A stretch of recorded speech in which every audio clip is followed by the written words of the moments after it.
Dans le pays sarthois, à une quarantaine de minutes de voiture au sud du Mans, se trouve une forêt. Elle trône fièrement au milieu des paysages campagnards. Elle attire le regard vers elle.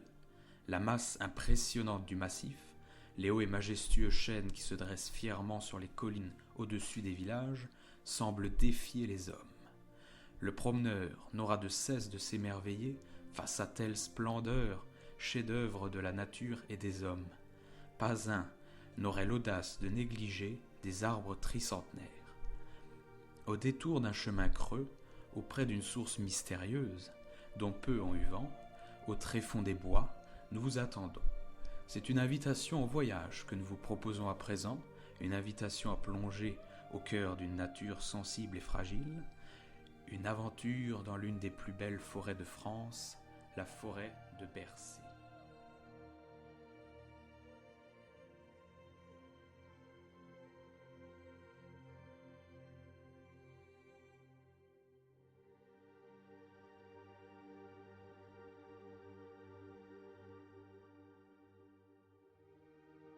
La forêt de Bercé n'a pas toujours été comme nous la connaissons aujourd'hui. Les relations entre les hommes et les forêts ont évolué. Il y a 4000 ans de cela, ces derniers s'établissent le long des rivières et défrichent les plaines et les vallées. Leur but était de faire place nette pour implanter des cultures et se fournir en bois de construction. Cette conquête de l'homme sur la forêt s'arrête pourtant sur les hauteurs de plateaux où les terres moins fertiles ne les intéressent pas. La forêt a cependant subi à certains endroits des défrichements, puisque l'on remarque de nombreuses mares forestières anciennes servant à irriguer les cultures.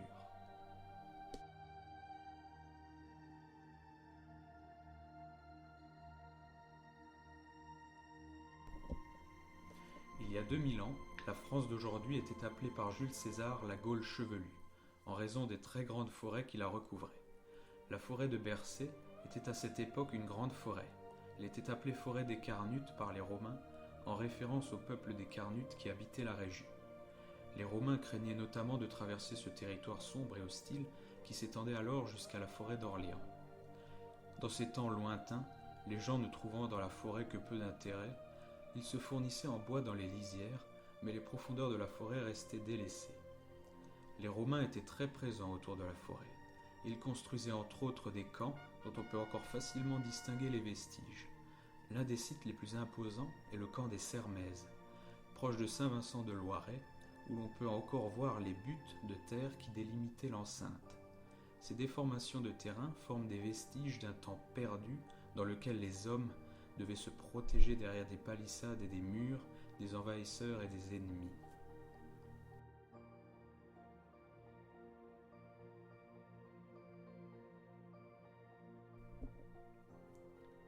D'autres vestiges plus anciens encore se trouvent autour de Bercé, sous forme de buttes de terre que l'on appelle tumuli. Ce sont des tombes de personnes importantes, des chefs de tribus pour la plupart du temps.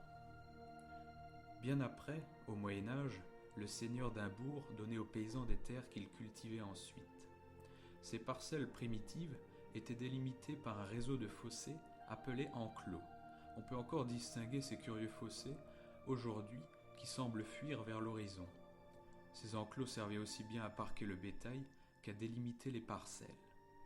Des vestiges de cette époque où la forêt était une terre nourricière, il nous en reste malheureusement plus beaucoup.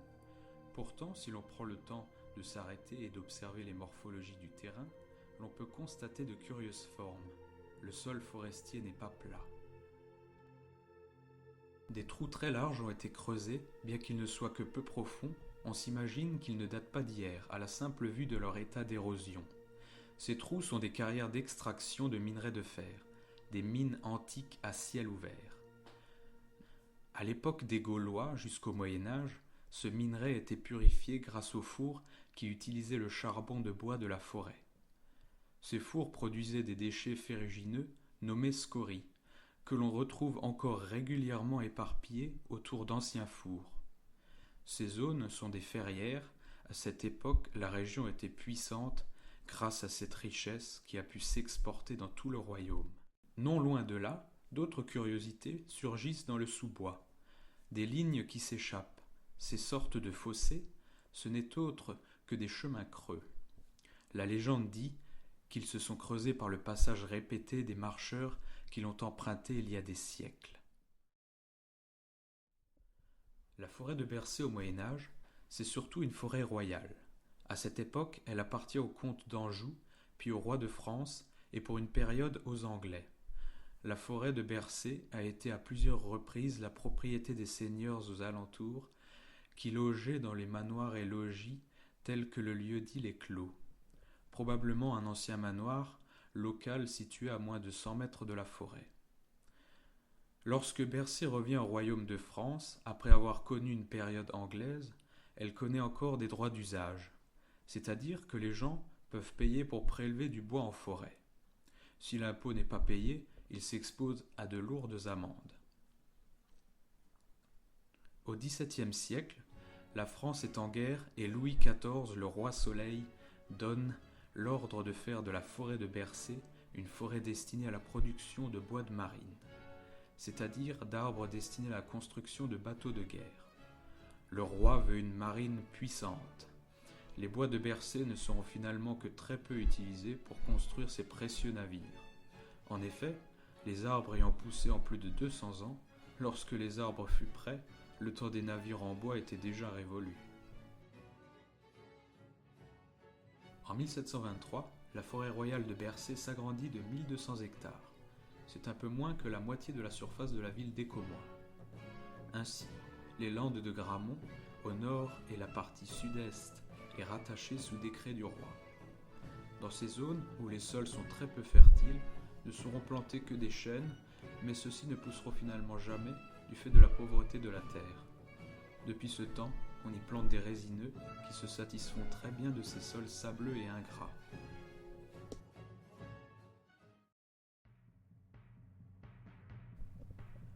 À cette époque, la forêt fait peur. On ne la fréquente qu'en veillant à rester proche de la lisière. On évite d'y pénétrer trop souvent, on la contourne. Les brigands y détroussaient les rares voyageurs qui osaient la traverser et d'odieux méfaits y étaient commis. C'était également l'époque des loups et on pouvait difficilement se repérer dans cette grande étendue boisée. Un voyageur du XVIIIe siècle dira même que c'est un lieu sombre et véritablement effrayant où vivent des esprits damnés qui s'emparent des pauvres humains. En 1783, on ordonne la construction de routes forestières, dont le tracé est dessiné en ligne droite, convergeant de multiples carrefours en étoiles appelés ronds. Chaque rond a son propre nom. C'est ainsi que sont baptisés le rond de Bercé, le rond de la Lune, le rond des Forges et bien d'autres. Les rois voient en ces travaux un intérêt pour la sécurité de ces territoires hostiles et pour l'orientation de la circulation de ces voitures sur les axes royaux. Partout en forêt, jusqu'en 1843, les travailleurs s'activent pour terrasser et extraire leur emblai nécessaire à la construction des routes empierrées. Aujourd'hui, ces mêmes routes sont recouvertes de ce bitume rose si caractéristique à Bercé. Très vite après l'instauration de ces nouvelles voies de communication, les vieux chemins creux disparaissent petit à petit. Bercé, plus que de l'histoire, c'est aussi des légendes. Les forêts ont toujours été sujettes aux histoires étranges, aux anecdotes et aux légendes. À Bercé, un lieu étrange existe, dissimulé des yeux des non-avertis. Il se présente sous la forme d'une profonde cavité. Cette grotte n'est pas naturelle. Les anciens disent que c'est l'entrée dérobée d'un souterrain qui reliait jadis les châteaux des alentours entre eux. D'autres disent que dans ces galeries vivait un ermite. Le vieil homme était en fait le gardien d'un précieux trésor qu'il dissimulait dans une grande salle au plus profond de la cavité. Selon la légende, ce trésor se présentait sous la forme d'un veau d'or. Cependant, il n'a jamais été trouvé par les nombreux chasseurs de trésors qui le convoitaient avidement. Depuis, le souterrain s'est éboulé à 2 reprises. La première fois durant le percement de la ligne forestière de la Jument Blanche en 1782 et la seconde fois lorsqu'un résistant y fit exploser une grenade durant la Seconde Guerre mondiale afin de dissimuler les preuves de sa venue. Personne ne saura-t-il jamais si ce trésor a réellement existé un jour? Il est pourtant permis d'y croire. Dans ce cas, c'est qu'il doit encore y être. La forêt a aussi et surtout un but de production, et ce depuis tout temps. À l'époque de Colbert, sous Louis XIV, les arbres étaient utilisés pour le bois de marine. Le tronc de ces arbres servait à construire des navires de guerre. La production de ces bois de marine était confiée aux maîtrises des eaux et forêts, les forestiers de l'ancien temps. Aujourd'hui, les forêts publiques comme Bercé sont gérées par l'Office national des forêts. La forêt de Bercé est une référence dans le monde entier pour la qualité de ses chênes. Aujourd'hui, ils sont principalement utilisés pour la fabrication de tonneaux qui serviront à faire vieillir le vin. Un certain nombre de chênes particulièrement beaux ont même été baptisés, tout comme le plus célèbre d'entre eux, le chêne Bop, d'une hauteur de 47 mètres et avec une rectitude et une hauteur sous branche impressionnantes. D'autres chênes, tout aussi remarquables, sont identifiés comme le chêne Rouleau, le chêne Muriel ou encore le chêne Sermaize. Plus récemment, on a identifié des chênes atteignant même la hauteur folle de 50 mètres, au niveau de l'Hermitière. Cependant, la particularité incontournable de Bercé reste inévitablement la célèbre futaie des Clos, considérée comme le plus bel ensemble d'arbres d'Europe. Cette parcelle de moins de 10 hectares, qui fut préservée de la coupe rase réglementaire de 1911, du fait de Sa Majesté. Elle contient en effet les plus beaux arbres de la forêt qui atteignent désormais l'âge record de 350 ans environ. Les chênes de Bercé poussent extrêmement lentement. Chaque année, les arbres produisent une couche de bois extrêmement fine. Ces accroissements annuels fins sont appelés les cernes. Ce sont ces fameux cernes qui ont fait des bois de Bercé des bois très réputés pour la fabrication de tonneaux. Gérer la forêt, c'est produire du bois tout en veillant à ne pas dégrader l'environnement. Faire pousser les arbres prend du temps, et faire pousser un chêne prend entre 180 et 200 ans à Bercé. Une vie d'homme ne suffit donc pas à les voir grandir jusqu'à maturité. La forêt de Bercé est gérée en futaies régulières. Cela signifie que les arbres ont tous le même âge sur une même surface. Les arbres, quand ils poussent, passent par différentes étapes de vie qui ont un nom précis. Au départ, on parle de semis. Les petites pousses émergent de terre. Ensuite, lorsque les petits chênes dépassent 1 à 2 mètres de hauteur, un tracteur broie les allées pour pouvoir circuler entre les arbres et pour que les forestiers puissent s'occuper facilement de ces derniers. C'est ainsi que la forêt passe successivement par l'étape du gaulis, du perchis, de la jeune futaie et pour finir, de la futaie adulte. Durant les premières années de la vie des arbres, on réalise des éclaircies qui consistent à couper les arbres les moins beaux pour donner plus de lumière et de place aux arbres les plus droits. À Bercé, la forêt est renouvelée naturellement, ce qui veut dire que les anciens arbres produisent des graines qui, une fois tombées au sol, produiront les générations d'arbres suivantes. Quand les arbres ont atteint 180 ans, ils ne grossissent plus beaucoup et commencent à perdre de leur éclat. C'est aussi à ce moment qu'ils détiennent le plus de valeur. Les forestiers font donc le choix de récolter certains arbres afin d'en vendre le précieux bois. Le peuplement forestier subira des coupes au moins 3 fois durant sa vie. Ainsi, environ un tiers des arbres seront récoltés à chaque passage.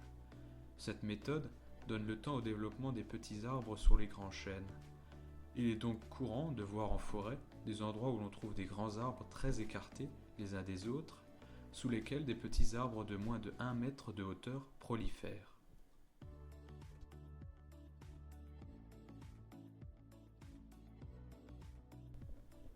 Les coupes d'arbres sont réalisées par des bûcherons, puis les troncs d'arbres coupés sont déplacés par d'imposantes machines équipées de pinces appelées les débusqueurs. Le promeneur attentif, en forêt, aura sans doute remarqué que certains arbres sont affublés de marques colorées sur le tronc. En réalité, ce sont des peintures appliquées par les forestiers eux-mêmes afin de différencier les arbres. Un cercle tracé autour du tronc signifie que l'arbre est de belle facture et qu'il est choisi pour pousser le plus longtemps possible.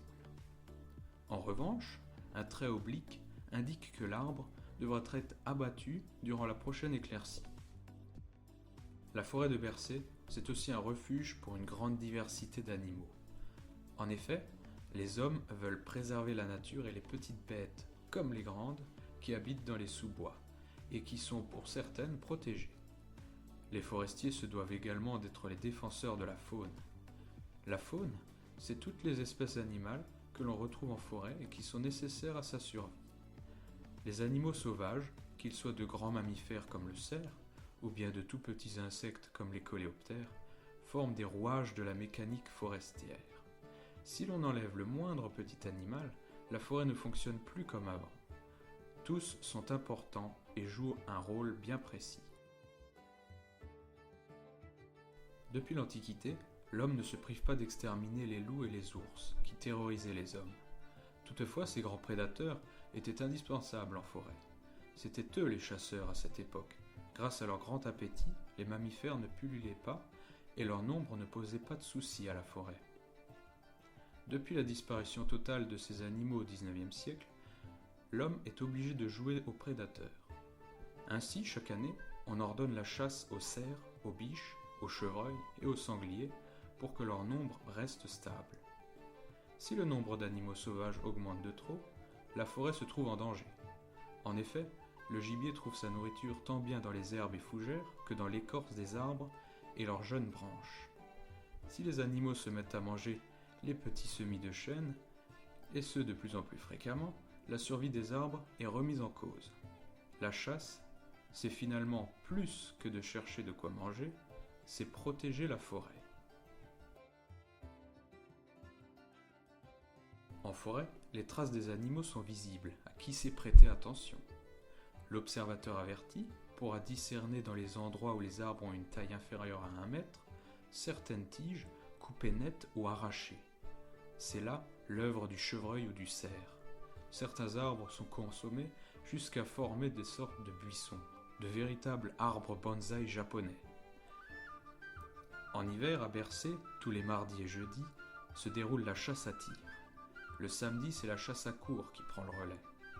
Les chasseurs à tir, répartis en ligne le long des chemins, attendent le passage du gibier levé par les chiens dans la parcelle. La chasse à courre a quelque chose de plus prestigieux et de plus élégant. C'est le mode de chasse qui se rapproche le plus de la prédation naturelle du loup. En effet, les chiens guidés par les chasseurs appelés veneurs sont en meute et traquent un animal jusqu'à l'épuisement. Il arrive souvent que l'animal soit plus malin que ses poursuivants et qu'il ne soit pas pris. Le roi de la forêt est très peu visible, il est bien présent à Bercé. La nuit, il parcourt de grandes distances pour trouver sa nourriture. Il pourra donc être observé le plus facilement le soir sortant des forêts vers les campagnes solitaires. Durant l'automne, on peut entendre son cri retentissant et si particulier. Le brame du cerf est en effet une façon de communiquer avec la nature et un moyen de s'en rapprocher de manière intime. Le chevreuil est lui aussi un animal discret qui vit en groupe. Cet animal craintif est plus petit que les cervidés, mais n'est pas moins aussi beau. Bercé, c'est donc plus qu'une forêt. C'est un lieu vivant, sensible et fragile, que les hommes se doivent de respecter et de protéger. La forêt offre aujourd'hui comme hier de quoi ravir petits et grands lors d'une promenade en famille ou bien seul. Et n'oubliez pas ceci surtout, lorsque vous aurez l'occasion de sortir en forêt, pensez à lever la tête vers le ciel. Si des synonymes de grand et de beau vous viennent à l'esprit, les arbres ne seront sans doute pas surpris.